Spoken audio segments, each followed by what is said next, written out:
Welcome back to another episode of the Cozypreneur. Today we're joined by Sydney, an Instagram strategist for mompreneurs. Sydney has Instagram sales down to a science. So if you are somebody who is trying to make more money on Instagram without spending hours trying to figure out what to post, you don't want to miss this episode. Welcome back to another episode of the Cozypreneur podcast. If this is your first time listening, Cozypreneur is all about helping you make money and work with the dreamiest of clients. So grab your beverage, get your cozy socks on, and let's dive in. Hello, Sydney. Welcome. Hi, how are you? Good. How are you? Pretty good. Pretty good. Just super tired. So tell us a little bit about you and what you do and who you help. Sure. I am an Instagram strategist. I typically help mompreneurs, but basically anyone that feels super overwhelmed in life and business is kind of like who I work with. So a little background information. I am a caregiver of 4 kids. We're homeschoolers. We're a military family. We have done like 4 big cross-country moves in the past 5 years. So I understand chaos and being busy. So my goal is always to simplify things and make them as frameworky and easy to implement as possible, because that's what I need in my life. I know. I always watch you and I'm like, how do you function? I'm like, I don't know if I could do it. It's literally just endless coffee at this point.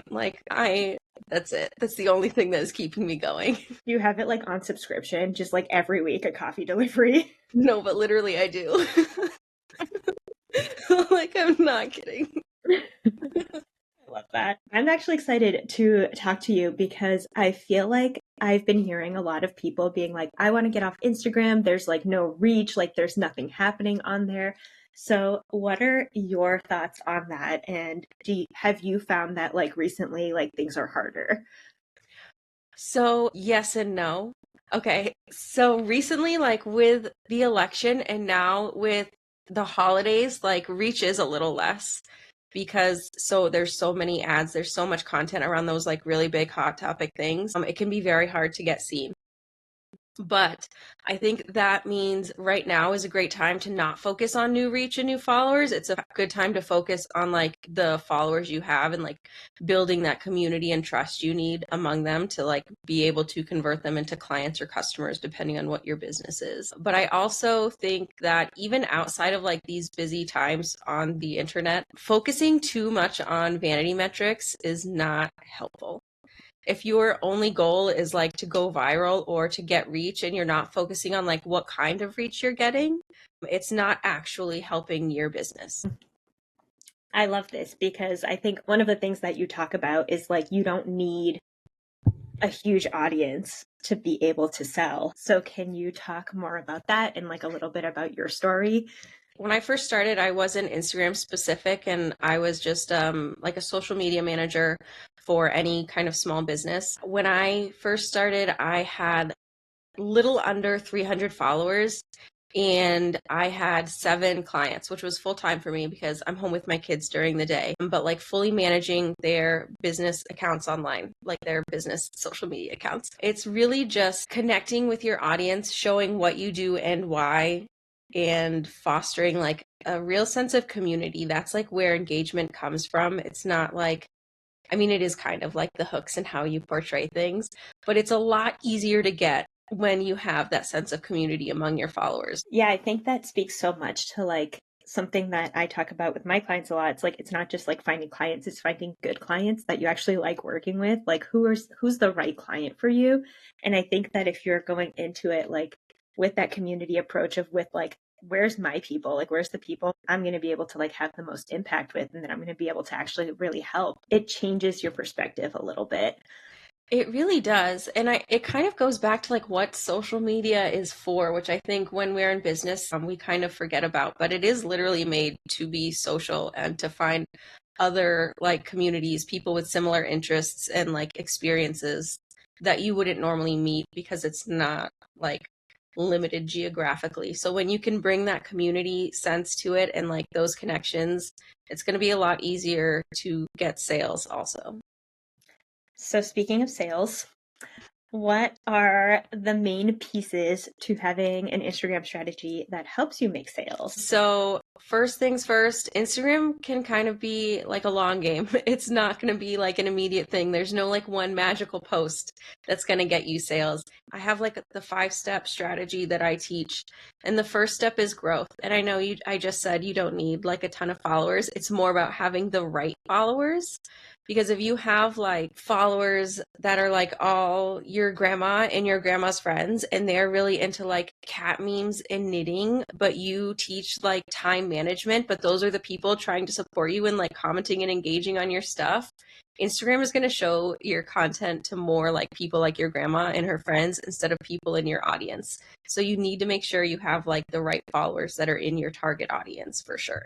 Otherwise, the rest of the strategy just won't work. Step 2 is engagement, and that is also to kind of appease the algorithm gods and get your stuff seen a little bit more, again, by the right people, because you want to have, once you have the right followers, you want them engaging with your content so you can get at least a little bit more reach, but knowing it's to the right people, and you can kind of start to get to know people and start conversations. And then from there, and I know you talk about this in your work a lot as well, but it's building connection and trust so that they feel seen by you and your content, and they trust you and your business and your methods and whatever it is that you're doing for work.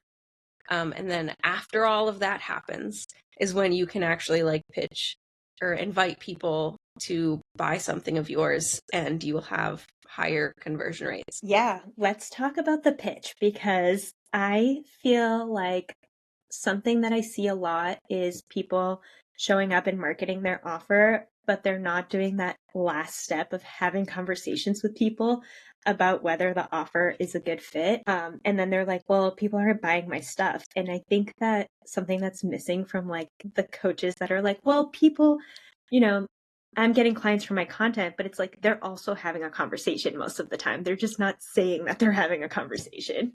Yeah, it's not so much like the post that you share when you market your stuff that gets the client. It's like the conversation you have because of the post. So Yes.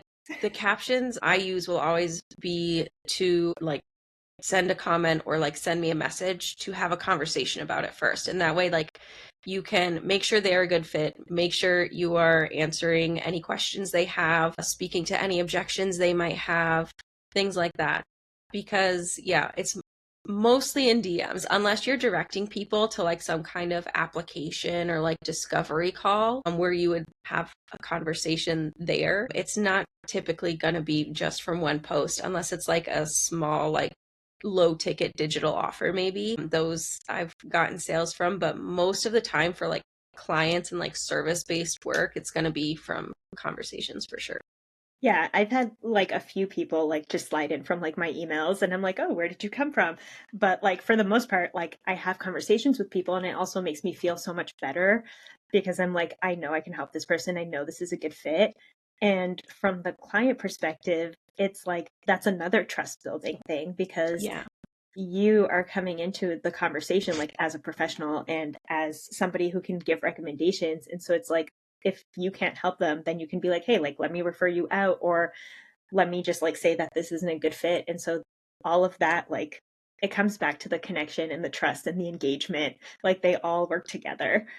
Absolutely. And then even if they're at a time where like they're not ready to buy, they'll have you like in mind, like, oh, I have this friend who does this. Next time I need help with this, I know I can reach out to them. So even when you're launching and they're like, I don't have time for this, it's not like in my budget right now, like down the line, they might come back. Yeah, it's interesting too that you said like Instagram is a long game because I say that about like email marketing all the time. And I'm like, and I think like no matter where you're marketing, like it's all about the relationships. Like it is all about community and it is all about like how can you best serve your people and how can you like create like a safe and inviting space for them. Yeah, I really like to use the word invite to buy. I'd never want to be like pushy about like pitching sales like super hard. And I think the best way to do that is focusing on like the transformation, being like, hey, if this is you and you want to do this, check this out. Not like you need this, like being really aggressive with it. It's not the vibe. like what you're saying about inviting people to buy, like I always start my sales conversations by saying like, hey, like, are you interested in having this conversation? And just like Yeah. framing it for people, because if they don't want to hear about the offer, like I'm not going to be selling you if you don't want to hear about it. And so I think like just this idea of like permission and consent and making sure that people want to be sold to it just creates like such a better experience all around. Cause like, I don't know, it takes the pressure off. It definitely does. It's like better for them, and it's also like it saves my time as well. Like if they're not interested, why bother right now? Like maybe later. But yeah, it's definitely the better way to do it.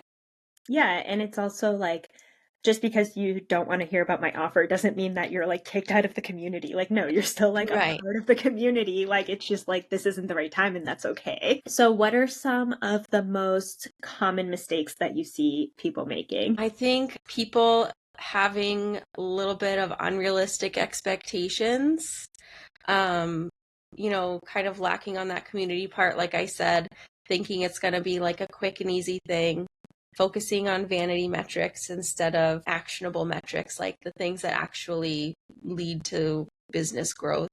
A very specific thing that I wish more people did that would help so much with their strategy is strategic outbound engagement.